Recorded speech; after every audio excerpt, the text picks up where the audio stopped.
Everyone, সবাইকে নতুন একটা ভিডিওতে অনেকখানি ভালোবাসা জানিয়ে আবার একটা নতুন ভিডিও শুরু করছি। আজকের ভিডিওটা কিন্তু সকাল থেকে নয়, আজকের ভিডিওটা বিকাল থেকে শুরু করেছি। এই যে কাজগুলো দেখছো, বেশ কিছুদিন রেখেছি, বলতে পারো 4-5 দিন। এই লাগাবো লাগাবো করে না আর লাগানোই হচ্ছে না। হয়তো টাইম পাচ্ছি না, আর টাইম পেলেও হয়তো অনেক সময় মন চাচ্ছে না। তো ভাবলাম আজকে হাতে টাইম রয়েছে, আজকে লাগিয়ে ফেলি। আর প্রতিদিন এরকম করলে কাজগুলো হয়তো ওইখানে থেকেই মরে যাবে। তার জন্য আজকে আর আলসেমি না করে বসে পড়েছি। এখন গাছগুলো না সকালেই ভেবেছিলাম লাগাবো, তারপরে ভাবলাম না, সকালে লাগালে পুরো রৌদ্রটা পড়বে, আর এখন যদি আমি লাগাই তাহলে পুরো রাতটা রোদ আর লাগবে না, তাহলে গাছগুলো বেশ মাটিতে বসবে ভালো, এর জন্য আর কি। আর গাছগুলো না আমার ভীষণ পছন্দের, আরও ভেবেছি কটা বোগেনভেলিয়ার কালার রাখবো। তারপরে বিকালে বেরিয়েছিলাম একটু বাজার করতে, মানে আমার বরের সাথে আমিও একটু গিয়েছিলাম, সেখানে গিয়ে আর ভিডিও করিনি। এই যে অনেক বাজার নিয়ে এসছে, আর আজকে মাসের বাজার করেছি। কি বলো তো, এর আগের মাসে আর মাসের বাজার করা হয়নি, আর ওই রান্না করতে করতে খালি জিনিস ফুরিয়ে যায়। আর আমাদের কাছেই বাড়ি দোকান আর কি, বাড়ি বলছি। আর বারবার ওই দৌড়ে দৌড়ে দোকানে যেতে হয়, ভীষণ বিরক্তিকর। আগে আমার এই অভ্যাসটা ছিল না, কিন্তু যেদিন থেকে ওই মাসের বাজার শুরু করেছে না, সেদিন থেকে আর আমার ইচ্ছা হয় না মানে বারবার দোকানে যেতে। একবার ঘরে এনে রাখলে কী হয়, এতে কিন্তু কিছুটা টাকাও সাশ্রয় হয়। আর আমার মেয়ে দেখেছো আমার পিছন পিছন, জানো তো, আমি যেই দোকান থেকে আনি অন্তত কিলোতে 2-3 টাকা করে কম। আবার দুধের প্যাকেট এনেছি, ওটায় তো 100 টাকা কম। মানে আমরা যেই দোকান থেকে কিনি, মানে প্রতিদিন ধরো কিনি, কত টাকা বেশি যায় বলো তো। আর মাসে মাসে আমরা যদি এইভাবে বাজার করে নিয়ে আসি, তাহলে আমাদের অনেকটা টাকাই সাশ্রয়। আমাদের মতো মধ্যবিত্ত সংসারে না, ওই কিছু টাকা বেঁচে যাওয়ায় মানে ওই টাকাতেই আমাদের কাছে অনেক। ওই টাকা দিয়ে অন্য কত কিছু হয়, তাই না?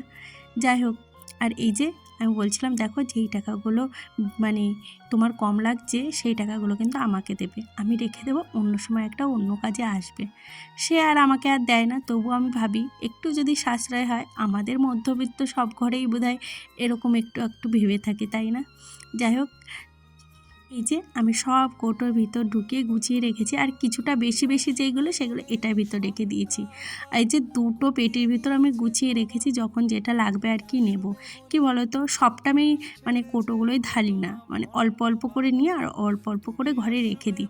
তারপরে মাসের শেষে যেগুলো বেঁচে যায় সেগুলো আর কিনতে হয় না, অনেক জিনিস বেঁচেও যায়, থেকে যায়। যাই হোক, রাতে এখন চলে এসেছি ডিনার তৈরি করব তার জন্য। আর আসার সময় একটু না পনির এনেছিলাম। আসলে কিছুদিন হয়েছে মটরশুঁটি এনেছিল, সেইগুলো না ছাড়িয়ে ফ্রিজে রেখেছি, সেটা আর রান্নাই হচ্ছে না। তাই ভাবলাম এই পনির নিয়ে যাই, ওই একসাথে রান্না করলে বেশ ভালো লাগবে। আর যেহেতু রাতে আজকে আমি একটু নিরামিষ রান্না করব, তার জন্য আর কি। আর দেখেছো, প্রতিবার আমি এই ভুলটাই করি, পনির ভাজতে গিয়ে পুড়িয়ে দিই। আর আজকে না, তেলে যে কি করে জল ঢুকেছিল বুঝতে পারিনি, যখনই দিয়েছি এত ছিঁড়ছিল আর কি তেলটা। তবে আমি খুব একটা বেশি পনির আনিনি, ওই 1 গ্রাম এনেছিলাম, রাতের মতোই। যাই হোক, ওইটা দিয়ে এখন রান্না করব আর কি।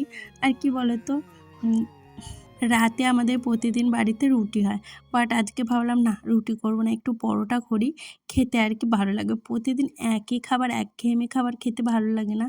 আর আমাদের বাড়িতে তো বেশি ওই কুমড়ো, আলু, ছোলা এইসব দিয়ে বেশি রুটি দিয়ে তরকারি হয়। তো আজকে একটু অন্যরকমভাবে রাঁধছি ওর জন্য আর কি।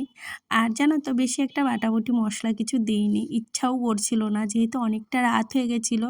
ওই বাজার টাজার গুছিয়ে ঘরটার একদম গুছিয়ে রেখে এসেছি।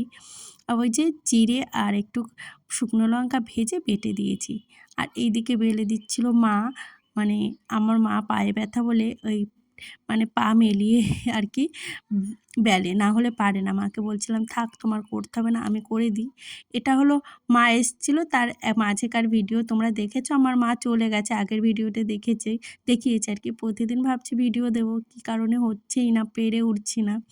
আসলে সত্যি কথা বলতে কি, যদি ভিউজ দেয় বেশি তাহলে মনটা একটু আগ্রহ হয় না, যতই কষ্ট হোক আমি ভিডিও ঠিকই ছাড়বো, কিন্তু যখন ভিউজ না হয় না, তখন মনটা এমনিই ভেঙে যায়, তখন আর ইচ্ছা করে না যে রোজ ভিডিও দিই। খাওয়া দাওয়ার পর আর ভিডিওটা শেষ করা হয়নি, আমার প্রতিটা ভিডিওই দেখবে এরকম ভুল হয়।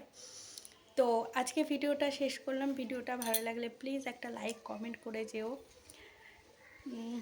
তো তোমাদের সাপোর্ট আমার ভীষণ প্রয়োজন। আর ভিডিওটা ভালো লাগলো কি না খারাপ লাগলো প্লিজ বলো। যাই হোক, আজকের মতো টাটা, দেখা হবে আবার একটা নতুন ভিডিওতে, আশা করি তোমরা সবাই পাশে থাকবে। তো চলো, দেখা হচ্ছে নেক্সট ভিডিওতে।